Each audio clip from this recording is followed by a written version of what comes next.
শরবতের আসল উপকরণ তো নুন, মিষ্টি আর টক। এই তিনটে হলো শরবতের উপকরণ। এই তিনটে একসঙ্গে মেশালে শরবত হয়।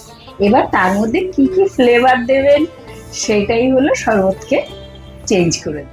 আর সেরকমই দুটো সাধারণ অথচ নতুন ধরনের শরবত বানাবো। তার জন্য প্রথমে জিরে শুকনো খোলায় টেলে নিয়ে গুঁড়ো করে নেব। বাতাসা পরিমাণ মতো জলে ভিজিয়ে রেখে দেব।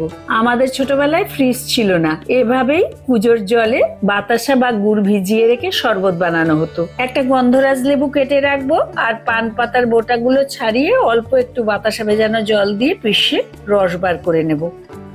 আমাদের ছাদ বাগানের গাছের পুদিনা পাতাও তুলে নিয়ে এসেছিলাম, সেটারও একইভাবে রস বার করে নেব। দুটো রস দুটো আলাদা গ্লাসে ঢেলেছি। এবার গ্লাস ভর্তি করে বাতাসা ভেজানো জল দিয়ে দেব।